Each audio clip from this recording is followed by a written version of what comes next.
ফ্যাসিবাদী শাসন আমলে ছিল এরকম কেউ কেউ বলেন, আর সেই সময় কিন্তু এত বিচারহীনতা ছিল না। সেই সময় জামিন শুনানি হয় নাই, কেউ জামিন পান নাই, জামিন পেয়ে ইয়া থেকে বের হন নাই, এরকম না। তবে হাজার হাজার মামলা দেওয়া হয়েছে রাজনৈতিক কর্মীদের নামে, এবং অন্যায় মামলা দেওয়া হয়েছে, ঢালাও মামলা দেওয়া হয়েছে, মামলা বাণিজ্য হয়েছে, গ্রেপ্তার বাণিজ্য হয়েছে, এগুলো তো হয়েছেই। কিন্তু সেখান থেকে আমরা তাহলে কি করলাম? আমরা কিছুই তো অতিক্রম করতে পারলাম না। এখন তালিকা ধরে তো আপনার কাউকে গ্রেপ্তার করার যদি সিদ্ধান্ত হয়ে থাকে, সেটাও তো অন্যায়। সমীক্ষা থেকে জানা গেছে যে 28% মানুষ এখন দারিদ্র সীমার নিচে, এবং আরো 18% মানুষ আগামী 2-3 মাসের মধ্যে দারিদ্র সীমার নিচে চলে যাবে। একটা দেশে যদি 45% মানুষ দারিদ্র সীমার নিচে চলে যায়, তারা যদি 2 বেলা ভাত খেতে না পারে, তারা যদি তাদের উদরপূর্তি করতে না পারে, তারা যদি শান্তিতে ঘুমাতে না পারে, সেই দেশে আপনি কি শৃঙ্খলা রাখবেন? কোনোভাবেই তো আপনার সামাজিক শৃঙ্খলা রক্ষা করা যায় না। মানুষ এসব নিয়ে পাচার করে দিত, আর এখন তো 20 কোটি টাকা বা 10 কোটি টাকাও লোন দেওয়া হচ্ছে না, তারা আর কি পাচার করবে? পাচার করার সুযোগ নেই। আপনি ওইটা মানে আপনি ওই অর্থনৈতিক ক্ষেত্রে আ- আমরা খুব দুর্বল অবস্থা আছি। আমাদের ইনভেস্টমেন্ট নাই, বিদেশি ইনভেস্টমেন্টের কথা বলা হয়েছিল সেটাও নাই। সম্পর্কে তো অনেক যদি কিন্তু এসব ছিল, এবং এখনো যে নাই সেটা বলা যাবে না। ডক্টর ইউনূস সাহেব গত 5ই আগস্ট একটা পরিষ্কার স্ট্যান্ড নিয়েছেন, তার ব্যক্তিগত স্ট্যান্ড অথবা উপদেষ্টা পরিষদের স্ট্যান্ড হিসেবে আপনি দেখতে পারেন, যে দেশে একটা নির্বাচন হবে ফেব্রুয়ারির প্রথমার্ধে, রমজানের আগে, যেটা ডিসেম্বরে করার জন্য সবচেয়ে বড় দল এখন যেটা বাংলাদেশে, বিএনপির পক্ষ থেকে বেশ দাবি ছিল, চাপ ছিল, এবং বিএনপিও এটা মেনে নিয়েছে। এবং উনি ঘোষণায় বলেছিলেন, রাষ্ট্রীয় ভাষণে বলেছিলেন যে পরের দিন তার অফিস থেকে নির্বাচন কমিশনকে রিকোয়েস্ট করা হবে, এবং আমরা দেখেছি যে নির্বাচন কমিশনের কাছে একটা রিকোয়েস্ট করা হয়েছে। তার ধারাবাহিকতায় আজকে নির্বাচন কমিশন একটা রোড ম্যাপ দিয়েছেন, কবে তারা কি করবেন, এবং সেখানে ভোটার তালিকা কবে ফাইনাল হবে, সেখানে কেন্দ্রগুলো কবে ফাইনাল হবে, আপনার যারা নির্বাচন পর্যবেক্ষণ করবেন তাদের বিষয়গুলো কখন ফাইনাল হবে, আপনার অন্যান্য ইস্যু, নির্বাচনের এলাকা কবে সুনির্দিষ্টভাবে ফাইনাল করা হবে, এবং কবে নাগাদ ডিসেম্বরের প্রথমার্ধে আপনি নির্বাচন শিডিউল ঘোষণা করা হবে। তো এই ম্যাপটা, রোড ম্যাপটা আমরা পেয়েছি, বাট নির্বাচনের শিডিউল ঘোষণা না করা পর্যন্ত তার নির্বাচন কবে হচ্ছে এটা আমরা জানি না। এবং এর মাঝখানে যে আপনি যেটা বললেন, এনসিপি বলেছেন তারা এই সংবিধান সংশোধন না হলে, বা ওই যে যে সনদ হবে সেটাকে যদি সংবিধানের উপরে না দেওয়া হয়, সেটা যদি আইনগত ভিত্তি না দেওয়া হয়, এবং পিআর যদি না হয়, তাহলে তারা নির্বাচনে যাবেন না। জামাতে ইসলামও সে ধরনের কথা বলেন, ইসলামী দলগুলো সে ধরনের কথা বলেন। এখন দেখেন, দেশে তো আওয়ামী লীগ নিষিদ্ধ। আওয়ামী লীগের যদি নির্বাচনে অংশগ্রহণ করার সুযোগ নেই, সুযোগ না থাকে, তাহলে তো আওয়ামী লীগ নাই। এরপরে বিএনপি আছে, এবং এই দেশের এই যে 3-4টা বড় দল আছে, তারাও যদি নির্বাচনে না থাকেন, তাহলে কেমন নির্বাচন হবে? তো তখন এই জিনিসটা যখন মাথার মধ্যে আসে, নাগরিকরা তখন চিন্তা করেন যে আসলেই নির্বাচন হবে কিনা। হুম,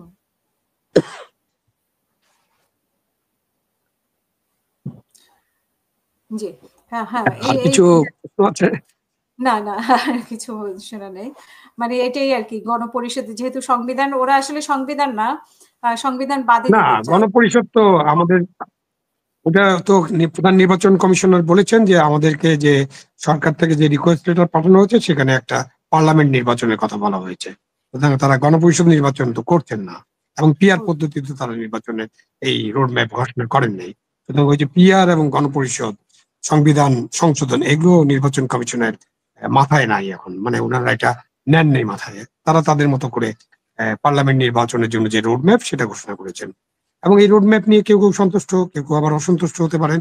আমরা দেখি রোড ম্যাপের পরে তো আসলে আসল কাজ তো হলো নির্বাচনের শিডিউল ঘোষণা করা, এবং একটা ভালো নির্বাচন করা, সেগুলোই তো আসল কাজ। সেগুলো বড় চ্যালেঞ্জ।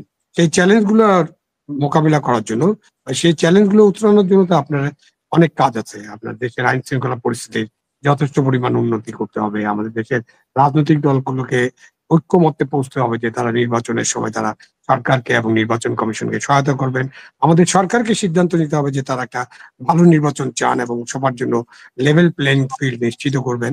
সেসব কাজ করলেই তখন আমরা বুঝতে পারবো যে আসলে নির্বাচন কেমন হবে, কখন হবে, কি অবস্থায় হবে। আমরা শেষ করার আগে আপনার কাছে একটু জানতে চাই যে এই যে মঞ্চ ৭১ বলে, আর আজকে মঞ্জুরুল আলম পান্না মনে হয়, ওনার কয়েকদিন থেকে আমরা শুনতেছিলাম যে ওনাকে গ্রেপ্তার করা হবে। বিশেষ করে ডক্টর কলিমুল্লাহকে যখন গ্রেপ্তার করা হলো, তখন বেশ কিছু নাম আসছিল, মঞ্জুরুল আলম পান্না, তারপরে মাসুদ কামাল, তো মাঝে, মাঝে আপনার নামটাও আমরা দেখি। তো এরকম তালিকা করার কিনা যে বাংলাদেশে যারা সরকারের বিপক্ষে কথা বলবে, মানে সরকারের বিপক্ষে কথা বলার যারা একটু বিপক্ষে যায় আরকি, তাদের ব্যাপারে একদম টার্গেট করা। তো এই ব্যাপারে আপনার কাছে একটু শুনতে চাই এবং মঞ্চ ৭১ এ যে ঘটনাটা ঘটে গেল সেটা নিয়ে আপনারা সংক্ষেপে যদি একটু বলেন যে আসলে এটা আমাদের কি ধরনের বার্তা দিচ্ছে?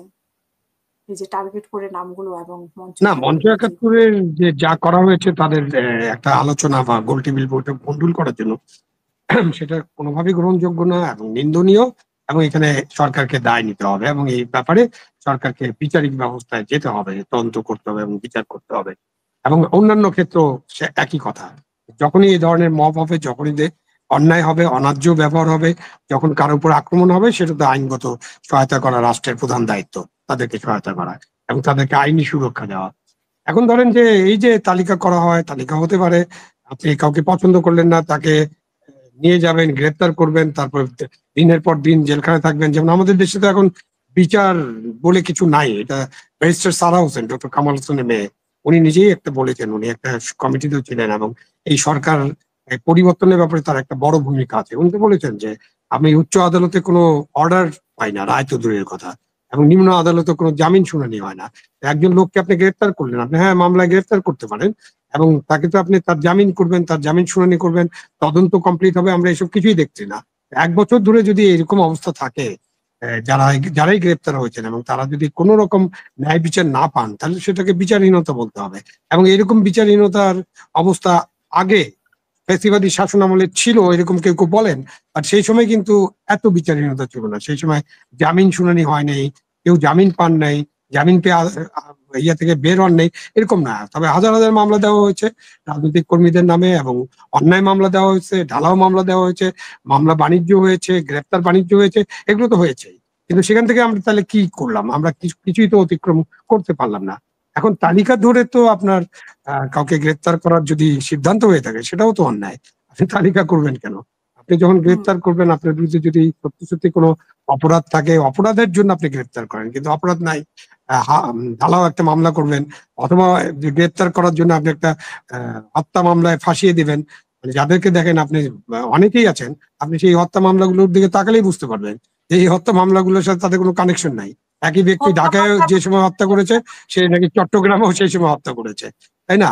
এবং যারা বাদীরা কোনো ওই, যিনি নিহত হয়েছেন, যিনি পুলিশের গুলিতে নিহত হন অথবা স্নাইপারের গুলিতে নিহত হন, আর যাদের বলা হচ্ছে যে তারাই এইসব করেছে, সুতরাং যিনি নিহত হয়েছেন তার পরিবার থেকে তো এই মামলাগুলো হবে, অথবা পুলিশ এই মামলাগুলো করবে। কিন্তু আমরা দেখি না। এটাকে অনেকেই এখন মনে করেন যে এটা একটা মামলা বাণিজ্য এবং এই বাণিজ্যটা টিকে আছে, সরকার এটার ব্যাপারে কোনো ব্যবস্থা নিচ্ছে না। যদিও আমাদের আইন উপদেষ্টা এবং সরকারের পক্ষ থেকে স্বরাষ্ট্র উপদেষ্টা এবং আরো কোনো কোনো উপদেষ্টা বলেছেন যে না, তারা এই ধরনের মামলা হোক এটা তারা চান না। কিন্তু আসলে যে ব্যবস্থা, এটা বারবার আমরা বলার চেষ্টা করছি যে সরকার যা বলেন সেটা তারা ট্রান্সলেট করেন না, সেটা কাজে হয় না। কাজে না হলে তো এই সরকারের প্রতি সন্দেহ, অবিশ্বাস এবং সরকারের প্রতি অনাস্থা থেকে যায়। এবং এই যে অবস্থা যদি চলতে থাকে, তাহলে কিন্তু দেশটা একটা বিশাল সামাজিক বিশৃঙ্খলায় পড়বে। আমাদের অর্থনৈতিক অবস্থা খুবই চ্যালেঞ্জিং, খুবই শোচনীয় বলতে পারেন। সরকারি সমীক্ষা থেকে জানা গেছে যে ২৮% মানুষ এখন দারিদ্র্য সীমার নিচে এবং আরো ১৮% মানুষ আগামী ২-৩ মাসের মধ্যে দারিদ্র্য সীমার নিচে চলে যাবে। একটা দেশে যদি ৪৫% মানুষ দারিদ্র্য সীমার নিচে চলে যায়, তারা যদি ২ বেলা ভাত খেতে না পারে, তারা যদি তাদের উদরপূর্তি করতে না পারে, তারা যদি শান্তিতে ঘুমাতে না পারে, সেই দেশে আপনি কি শৃঙ্খলা রাখবেন? কোনোভাবেই তো আপনার সামাজিক শৃঙ্খলা রক্ষা করা যাবে না। তো সেইটা তো চিন্তা করতে হবে। সরকারের কাজই তো হলো দেশে যাতে একটা সুন্দর পরিবেশ থাকে, দেশে যাতে সুশাসন থাকে, দেশের নাগরিকরা যেন ঘুমাতে পারেন নিরুপদ্রবে, হ্যাঁ, যাদের কোনো রকম ডিস্টারবেন্স ছাড়া তারা যেন কাজ করতে পারেন, তাদের জন্য কেনার সামর্থ্য থাকে, দ্রব্যমূল্য যেন এতটা নিয়ন্ত্রণে থাকে যে আমাদের গরিব দরিদ্র মানুষরা কোটি কোটি এবং ৫ কোটি ৭ কোটি মানুষের কম না, তারা যাতে কোনো বিপদে না থাকেন। এই এই জিনিসগুলোই তো করা কাজ। কিন্তু আমরা তো গত ১ বছরে সব সেক্টরে অনেক অবনতি দেখছি এইসব ক্ষেত্রে। হয়তো আপনি বলতে পারেন যে হ্যাঁ, ব্যাংকিং সেক্টরে এটা বলেন, ওনারা দাবি করেন এই ব্যাংকিং সেক্টরে বিশাল লুটপাট হয়েছিল, এখন ব্যাংকিং সেক্টরে লুটপাট নাই। হ্যাঁ, এটা তো এখন লোনই দেয় না, লুটপাট করবে কোত্থেকে? আগে লোন দিত অকারণে গ্রিনফিল্ডে, যেটার কোনো ইন্ডাস্ট্রি নেই, ৩০০ কোটি টাকা ৫০০ কোটি টাকা লোন, তখন এটা মানুষ এসব নিয়ে পাচার করে দিত। আর এখন তো ২০ কোটি টাকা বা ১০ কোটি টাকাও লোন দেওয়া হচ্ছে না, তাহলে আর কি পাচার করবে? পাচার করার সুযোগ নেই। আপনি ওইটা মানে আপনি ওই অর্থনৈতিক ক্ষেত্রে আমরা খুব দুর্বল অবস্থায় আছি। আমাদের ইনভেস্টমেন্ট নাই, বিদেশি ইনভেস্টমেন্টের কথা বলা হয়েছিল সেটাও নাই, এবং তারা সবাই অপেক্ষা করছে কখন একটা নির্বাচন হবে, নির্বাচনের মধ্য দিয়ে যদি একটা দলকে জনগণ নির্বাচিত করে, তারা যদি একটা সরকার গঠন করতে পারেন, সেই সরকারটা একটা 5 বছর মেয়াদী সরকার হবে। এই সরকারের মেয়াদ নিয়েও তো অনেক নানা রকম ঝামেলা আছে, কে কত মেয়াদে থাকবেন, কবে যাবেন। তো সুতরাং মানুষের কিন্তু ওই যে যারা ইনভেস্টেড, বিদেশি এবং দেশি, তারা কিন্তু হাত গুটিয়ে বসে আছেন। তো আমাদের দেশের অর্থনৈতিক অবস্থা কিন্তু দিন দিন বেশ খারাপ হচ্ছে। এই বিষয়গুলো সরকারকে বিবেচনা করতে হবে এবং সঠিক সিদ্ধান্ত নিতে হবে।